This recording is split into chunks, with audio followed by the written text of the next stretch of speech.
Hey BookTube, it's Samantha, and I'm coming to you with a book discussion on My Year of Rest and Relaxation by Otessa Moshfegh. I am finding that I finished the book a couple of weeks ago, and I'm still thinking about the things that are talked about in this book, and I think they have a deeper meaning than what most people might think. So I just want to spend this time to talk about my thoughts about the book and hopefully have a little discussion with anyone else who has read this book and just kind of share your thoughts on what you think. And that is welcoming for people who maybe didn't like the book and people who also love the book like I did. I'm open to opinions and I'd love to talk to you about it in the comments. So for those of you who have not read the book and you're just wanting to watch this with no intention of reading the book, feel free to watch. I am probably going to be spoiling a lot of things in this video, so if you do have interest in reading this book, I probably recommend to not watch. It's focused on a woman who we never really do get her name, kind of like with Rebecca from Daphne du Maurier. And she wants to spend an entire year sleeping. And she does this by taking a lot of medication. Definitely more than what would be ethically prescribed to a person. So she's using a bunch of sleeping pills, and her goal is to sleep the whole entire year, and in the hopes that when the year is over, it'll be kind of a reset button on her life and she'll just miraculously got a hold on life. When taking it at face value, I can see why some people may have a problem with it. If you've happened to check out the rating on Goodreads, it's got a 3.7 rating, which typically for a rating of just one book by itself, that's really not that bad. It's a pretty good review. But when you add in a whole bunch of people and that's the average, it's tend to be seen as a bad average on Goodreads. So I kind of want to just give this book a little bit of credit and share what I see in the book. First off, I want to start off this video by saying that there are going to be some trigger warnings about suicide, about overdosing, about cutting, assisted suicide.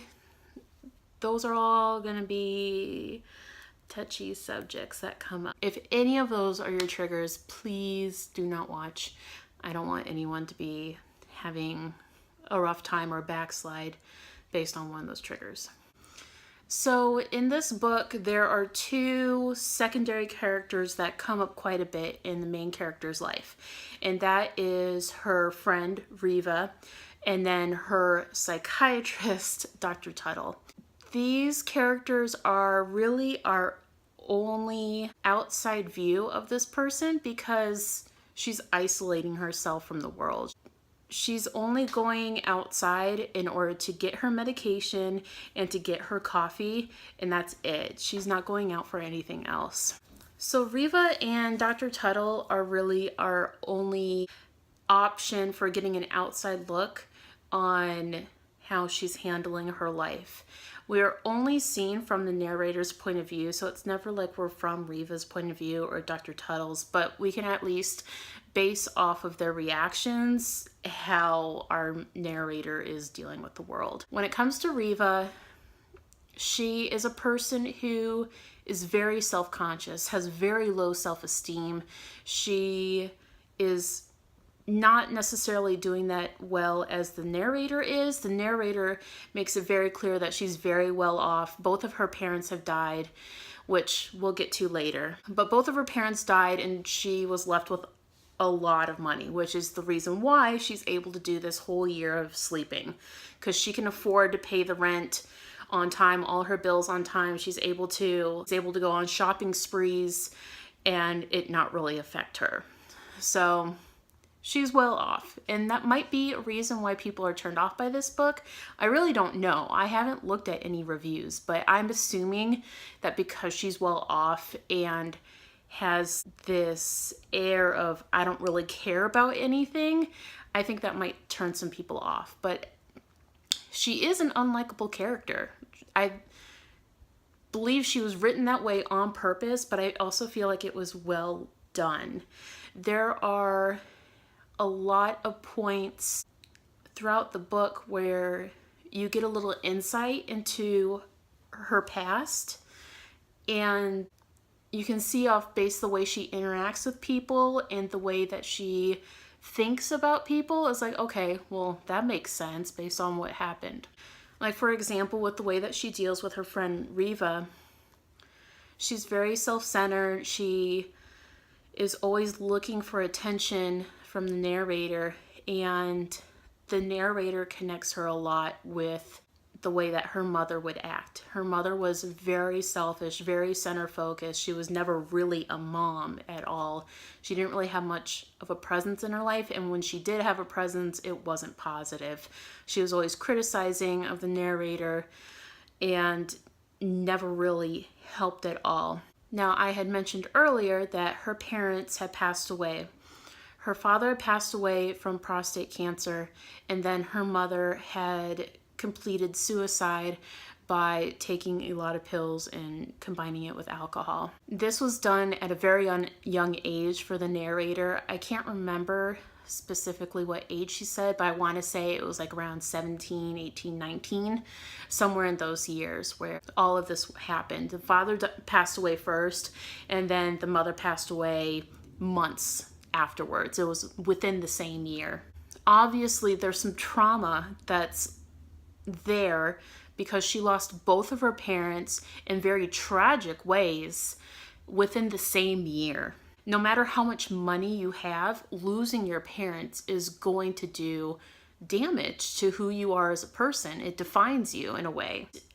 As she's talking about her interactions with her father, which are seen as more pleasant and more positive, and then her interactions with her mother, which not necessarily negative. There is the criticizing there, but it's more of an absence of a mother. You can tell that it's really shaped who she is and how she interacts with people. The narrator, I would say, is definitely manipulative. And especially in this time of year, all she cares about is getting her prescriptions. That's purely all she cares about. She just wants to sleep. I think what I find so interesting about this book is that I work in the mental health field. I've been working in and out for a while, and I'm currently working with adults. And I feel like I see my clients in this main character. Not necessarily the rich and full of themselves and I'm just gonna do what I want, but more of I'm in a lot of pain and I don't know how to deal with it, so I'm just going to isolate and not deal with anyone. And anyone who tries to help me or to try to reach out, they're getting a hard door in the face because how can they help me? I feel like there are a lot of signs that I see from the narrator that she is indirectly telling Riva and Dr. Tuttle, I need help and I'm not okay. And it's pretty obvious, maybe to a drastic point or a caricature point, where they're not listening and they're not hearing her. One of the things that's consistently gone throughout the book is she meets with Dr. Tuttle, who is a psychiatrist, but not really. Like, I'm sure she has her license, but like on a very thin thread.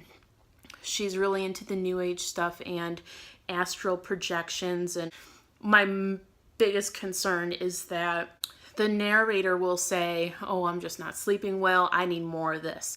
And it is unethical, basically extremely difficult for a doctor to prescribe 2 or more medications that do the same thing. So like in this example, it is extremely difficult to get prescriptions for sleep medications multiple times over. And Dr. Tuttle is just completely fine with prescribing all these meds. She's like, oh yeah, sure, no problem. And the one topic that keeps coming up over and over again is Dr. Tuttle asking, oh, how's your mom doing? How's your dad doing? How's your family? Do you have any plans with your family? that sounds like a mom issue. Something about the parents comes up, and over and over and over again, the narrator has to say, no, my mom is dead. No, my father's dead. Or if it comes up where Dr. Tuttle asks, oh, how did your mom die? The narrator tells the truth at first, but Dr. Tuttle keeps on asking at every visit, like, oh, how's your mom doing? Oh, how does she die? And so the narrator figures out that Dr. Tuttle's not really listening. I'm going to just change up the answer. So at first she says she died by an overdose, and then she says she slit her wrist, and then she said something else. I can't even remember. I think one part she even said that they were still alive. And she just keeps on telling these different stories, and Dr. Tuttle's like, yeah, okay, here's some more meds. And I can see how that would also be off-putting for a lot of people. The way that I see it is there are a lot of people in the world who are struggling with mental illness. It's 1 in 4 people. There's a lot of people out there that are not getting help. Either there's a big stigma around it because of the community that they live in, or the culture that is a part of their lives. And even with people who don't have that cultural stigma, there seems to still be a stigma in the country that if you're feeling depressed, like, oh, just go and get some sun and you'll feel better. Or, oh, you're stressed out. Everyone's always stressed out. People don't understand exactly how bad the problem is. Or maybe they're suffering from a mental illness themselves and they don't recognize it in themselves. And so they're like, oh, I feel that way too. And instead of thinking, oh, maybe I have an issue, they think they're just blowing it out of proportion. I think a lot of people can kind of identify with that. They've either been in that situation where someone was minimizing how they felt, or maybe you're a person who has said those things, it's not that bad, and then realized, oh, maybe I'm the one who needs to work on me. So, sorry, that example was really stretched out. What I was trying to say though, I think Dr. Tuttle is a good example of how there are people in our lives that see us on a day-to-day basis or a month-to-month basis, whether it's a doctor, a friend, a teacher, a family member. There's someone in our lives that sees us throughout the day, and the person is giving you a sign that things are not okay. Like, I'm trying to make by, but they try to reach out saying, I think I might need some help. And no one is really listening to their cry for help. It's either because they don't know what to look for, which is definitely out there, or they hear it, but they don't want to hear it. I think some of you might understand what I mean. They hear, oh, you want help, but they try to minimize it because they don't want to deal with it. I think when it comes to our friends or family members who are struggling with mental illness, or even with grieving, I feel like this book also deals with grieving, where someone grieves for a long period of time and kind of collectively society says, okay, well, it's been too long, like, you need to cut it out. But they really are still grieving. The narrator is at a point where she needs help. Like, she's trying to put herself to sleep for an entire year. That's not okay. And she's relying on these medications in order to do that. There are opportunities out there where people are asking for help, and it is okay to ask someone, hey, are you okay? Like, are you getting through this okay? I don't think anyone's going to be offended if you ask, hey, are you okay? I mean, a lot of this is my own opinion, but I think we all have that gut feeling of whether something really is okay or not. Just like if you have kids and you kind of have that gut feeling like, something doesn't feel right, and then they've made a complete mess in the living room or something. We all have that gut feeling that something may not be right, and it is okay to ask if someone's all right. If they want help and they feel like they can trust you, they're going to reach out. They're going to say, yeah, you know what? Could you help me with this? And what's important is just to support them. Even if you don't know how to help them, there are tons of resources out there that will help you and help whoever your person is to get connected to those resources. I'm going to link some of them below. I just think it's so important to talk about. And I think that's really what this book deals with, is a person who is crying out for help by trying to put herself to sleep, by pushing people away, by one point she calls up her ex-boyfriend and threatens that if you don't come over right now, I'm going to kill myself.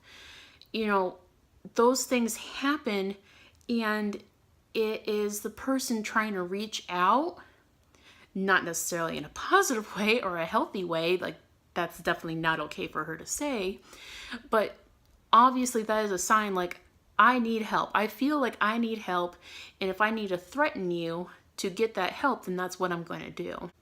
I just feel so strongly about mental health because I feel we're getting to a point where people are starting to be okay with talking about it, but we're not there yet. And I just want to really normalize that it's okay. I feel like this book is a little bit, it takes things to the extreme in order to make a point. Kind of like with political cartoons. They're exaggerated to a point in order to carry across a certain message, so that it's not necessarily so subtle what they're trying to say, but they want to be very specific, like this is what I'm trying to get across. And I think that's what this book is. It is an example, a caricature of someone needing help and not getting that help, and just different struggles that a person might be dealing with and ways that that might be showing up in a person's life. When it gets towards the end of the book, it gets a little interesting because the end of the book is actually what I thought most of the book was going to be. At the end of the book, she assigns a person, lock the door.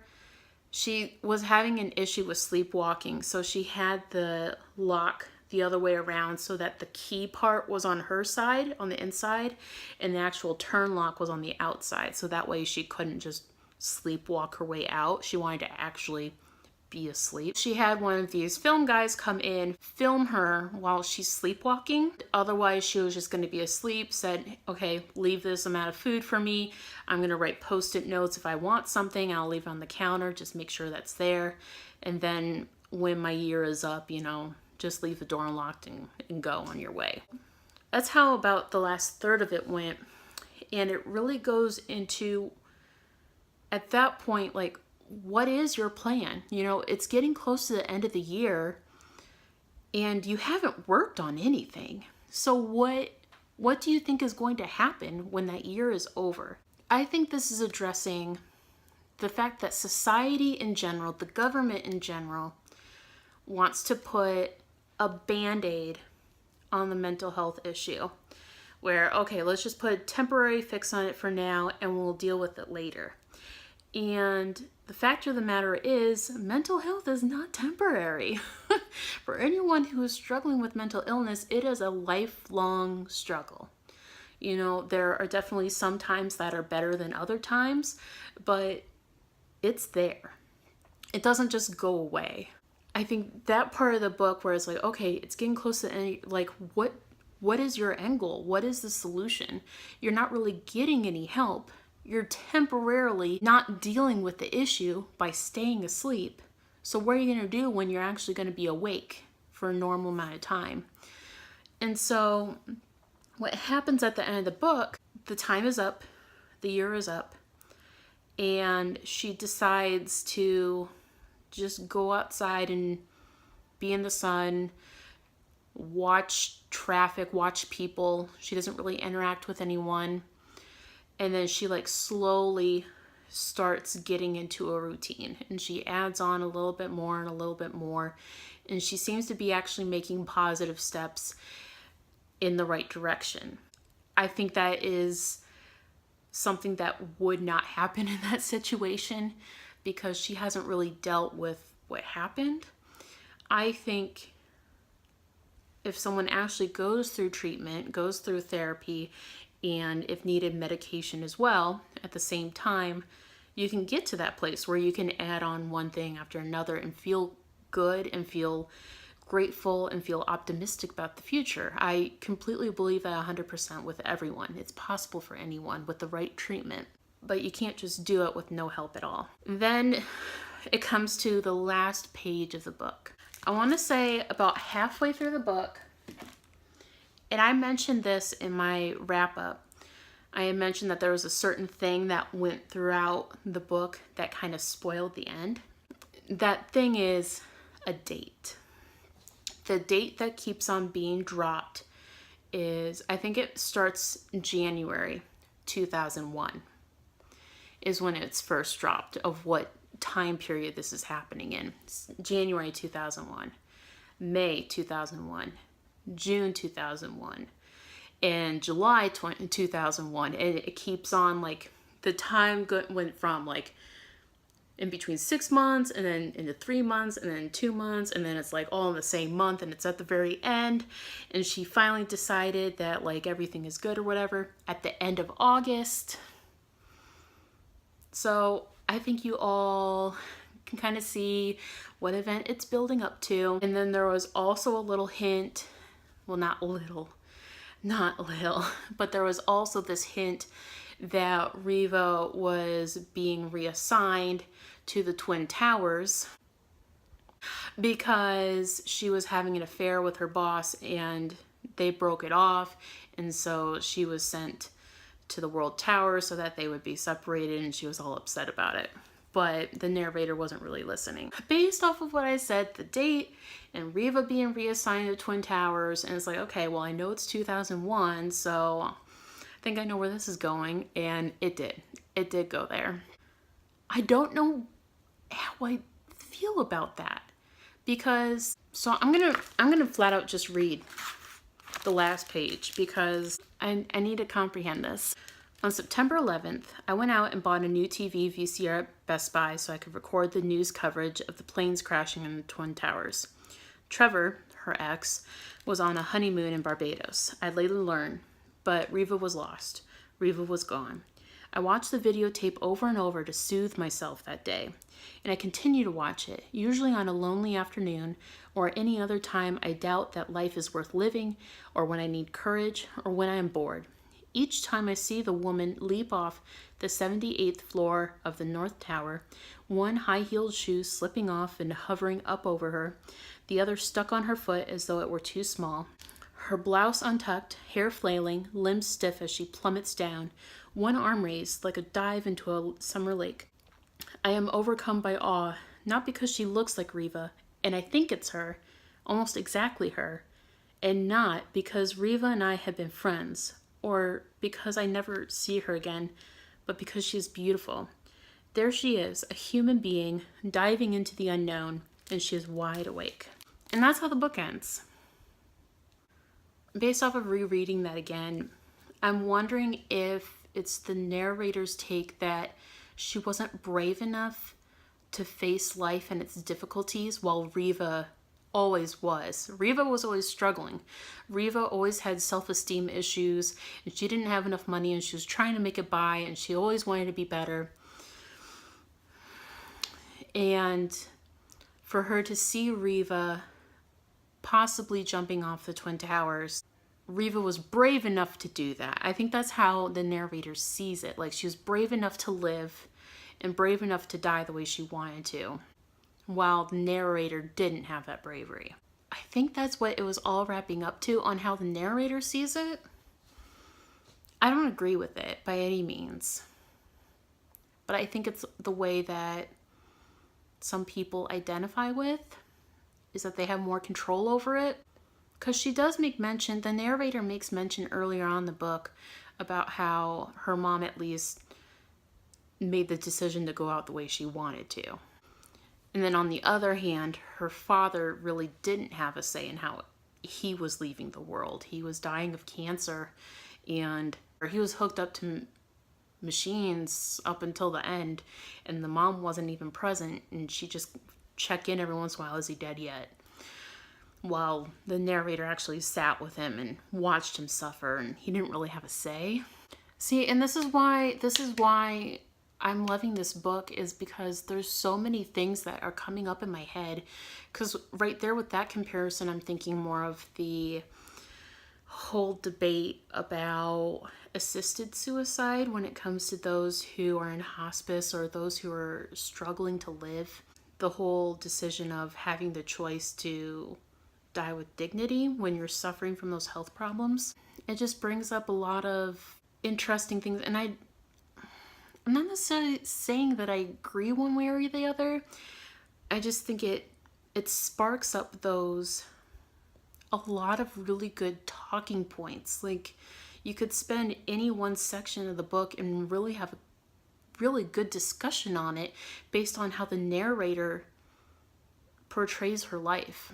So this is why I wanted to talk about this book, is because there's just so many things that pop up in this book for me that I just want to speak to. So if you're still with me at the end of this video, if you could kind of comment on anything that really spoke to you when reading the book, or if you haven't read the book, anything that I've brought up that you want to speak to, like, please feel free to talk. Like, I want to talk about this book so desperately. That's why I created this video. So just let me know. I'm just curious about what you guys think. And as long as everything stays like calm, like, I don't want a hostile environment. Like, we're having none of that. I'm completely okay with having debates on whatnot on different topics, but we don't need any rudeness, okay? None of that. But I really do want to hear your thoughts. So let me know in the comments. Otherwise, I'll be back to you with a video at the end of the week. Thanks. Have a good day.